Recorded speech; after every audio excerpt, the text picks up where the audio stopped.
Davom etamiz. Yurtimizda bolalar orasida onkologik va gematologik xastaliklarni o'z vaqtida aniqlash hamda davolash, zamonaviy jarrohlik usullarini amaliyotga keng joriy etish masalasiga alohida e'tibor qaratilmoqda. Bolalar onkologiyasi, gematologiyasi va immunologiyasi ilmiy-amaliy tibbiyot markazi tomonidan ushbu yo'nalishda olib borilayotgan ishlar buning yorqin misolidir. Ushbu tibbiyot markazi xodimlari Farg'ona viloyatiga tashrif buyurib, hududdagi soha vakillari bilan bolalar onkologik kasalliklarni barvaqt oldini olish bo'yicha olib borilayotgan ishlar yuzasidan uchrashuv va muloqotlar o'tkazdilar.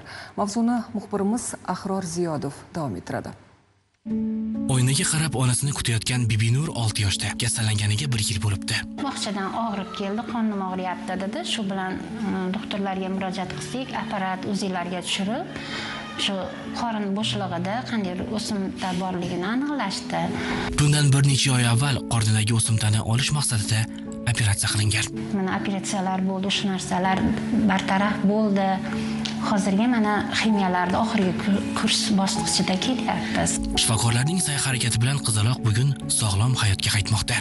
Masalan, bemalol o'ynayapti, og'riqlar yo'q, ishlar yo'q, ko'ngil aynishlar yo'q. Respublika onkologiya va radiologiya ilmiy-amaliy tibbiyot markazi Farg'ona filialida Bibinur kabi davolanayotgan bolalar talaygina. Ularning kasalligini barvaqt aniqlash va oldini olishda shifokorlar o'rtasidagi malaka oshirish, o'zaro fikr va tajriba almashish juda muhim ahamiyat kasb etadi.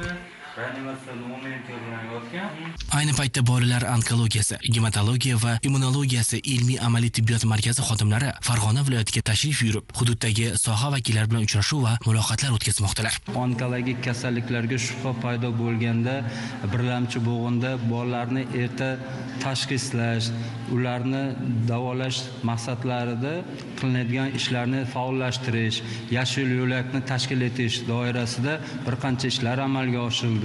Kasallanish xavfi yuqori bo'lgan bolalar birma-bir chuqur tibbiy ko'rikdan o'tkazilmoqda. Bu jarayon orqali kasalliklarni barvaqt aniqlash, ularni oldini olish va asoratlarni kamaytirishga alohida e'tibor qaratilmoqda. Har bir bolaning salomatligi individual tarzda baholanib, zarur tahlillar va tekshiruvlar asosida aniq xulosalar chiqarilmoqda. Viloyat markazida holatini yaxshilab, markazga Toshkentga, markazda bolani davolash uchun 10-14 kun sarflayotgan vaqt 4 kunga tushirib, bolalarni davolanish ko'rsatkichlarini 34% dan 65% ga ko'tarishga erishildi. Bolalar kasalligini barvaqt aniqlash uchun Farg'ona viloyat bolalar ko'p tarmoqli tibbiyot markazining laboratoriyasiga yangi texnologiyalar olib kelinishi arafasida. Markazimizning laboratoriya bo'limini zamonaviy ventilyatsion tizimlar, isitish, sovutish tizimlari va kerakli barcha kanalizatsiya, zarur shart-sharoitlar bilan ta'minlab, prezidentimizning qarorlarining ijrosini ta'minlash maqsadida zarur holatga tayyor qilib keltirib qo'yildi.